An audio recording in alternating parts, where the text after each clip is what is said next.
Hello, my name is William Freeman and I'm talking to you today from the headquarters of the American Disability Association in Birmingham, Alabama.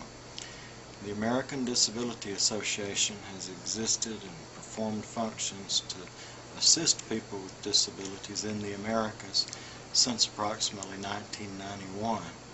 In 1993, the Disability Law Foundation, a sister organization to the American Disability Association, was given a Computer World Smithsonian Award for heroic achievement in information technology.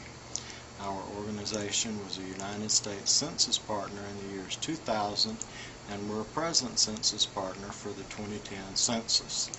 We encourage everybody, especially those of us with disabilities, to stand up and be counted in the upcoming census starting April 1, 2010. I'm talking to you today with regard to a problem that the American Disability Association has had in bringing our film crew to the United States for the purpose of completing the documentary Disability in the Americas. We began work on the documentary in Uruguay last year in the middle of the summer, and we've traveled from Uruguay to southern Argentina, then to northern Argentina, and then to Ecuador, comparing and contrasting life with disabilities in South America to what we know about life with disabilities here in the United States. The purpose of our trip was to set up a comparison and to help the present government of the United States understand the quality of life of people with disabilities in the Americas, and give us a place to recognize the problems that we have and the accomplishments that we've made in comparison to our neighbors on the American continent. I'm happy to say that we've had much success in performing this work. We've met generally with approval from the nation of Ecuador, and other countries in Latin America have been highly helpful. We've met people with disabilities in Argentina that drove taxi cabs, people that cannot speak, they cannot communicate using sign language as we understand it. We met people in Uruguay that had normal everyday jobs and worked in spite of their disabilities in a very nice city. In the country in Uruguay, things are quite different. We'll show you those things in the documentary as it's made. However, the problem that I wanted to talk to you about is access to the United States for our film crew. We've started the project with a film crew made of 3 people, and the principal person in the group is the filmmaker himself, Patricio Burbano, who is an Ecuadorian citizen.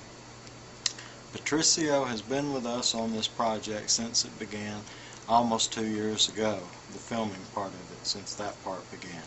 I wrote to Secretary Condoleezza Rice in 2007 telling her about this project and that we were about to begin international travel and work on this project at that time.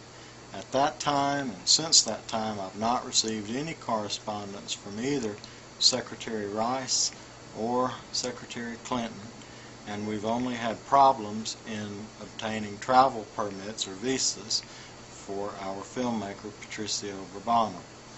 Our first problems began in Quito, Ecuador at the United States Embassy there, where we were allowed to use handicap parking, which I'm entitled to use because of my cerebral palsy, and I used my Alabama handicap parking placard at the U.S. Embassy in Quito, Ecuador. In the process of assisting Burbano in obtaining a student visa, which we were advised by the State Department that he could obtain, I asked for reasonable accommodations for Burbano because he has attention deficit disorder as well as anxiety. He did not receive the accommodation that was agreed upon by the Consul Sharon Weber at Quito.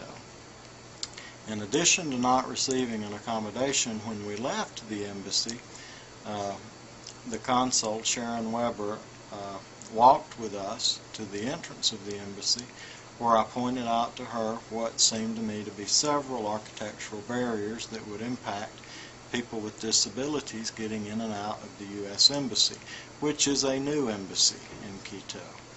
In response, I was told that all of the latest standards had been applied and that I need not concern myself about access to the U.S. Embassy at Ecuador.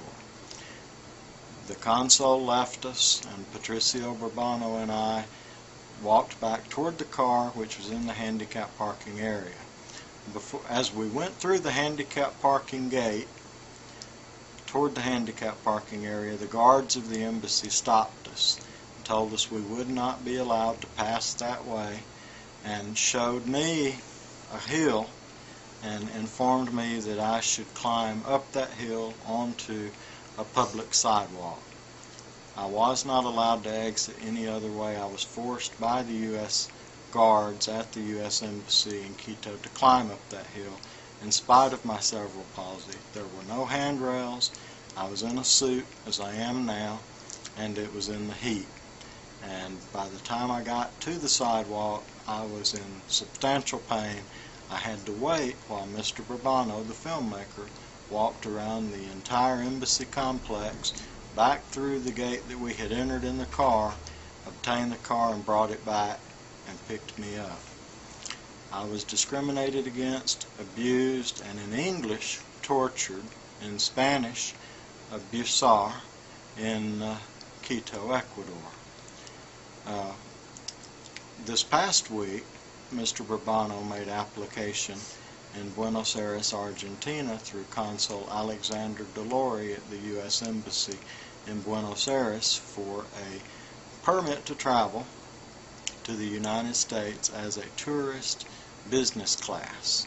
And that would allow him to be in the United States to finish the last of the pre-production work that we had accomplished in Uruguay, Argentina, and Ecuador. At this point, he has been scheduled for a third interview. He was told on Monday that his tourist visa was approved and to go to DHL and pay a fee so that his passport with his U.S. visa could be returned to him. He went to DHL, paid the fee, and left his passport with the embassy. He did not know that his visa had not been approved until I talked to him that evening and told him I had received an email from Consul Delori that he would be required to present for another interview. That second interview at this time has occurred, and Mr. Burbano was not given his visa. In fact, he was returned his Ecuadorian passport and told that he would be refunded the money that he had paid to DHL to ship his visa from the Buenos Aires U.S. Embassy to him while he was in Buenos Aires.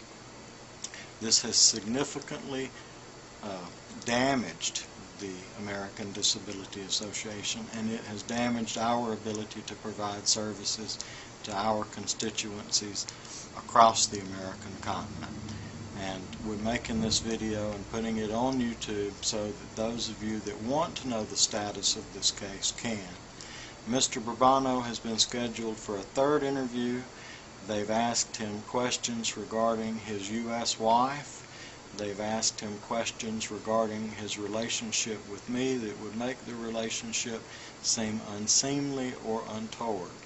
And I find that personally offensive, and I think that people with disabilities in the Americas also should find offense in the actions that have taken place by the United States government against Patricio Burbano and against me in trying to make our documentary Disability in the Americas. I would encourage each of you to download the video, share it with your friends with disabilities, write your congressmen and senators with regard to the problems that we're having, and demand that Secretary Hillary Clinton redress this discrimination against people with disabilities that are working for the good of all people with disabilities on the American continent. If that can be done, I have no doubt that we will be successful. We will be able to produce our documentary, and we will be able to change the face of disability in the Americas. Thank you, God bless you, and please extend your arm to help us if you can.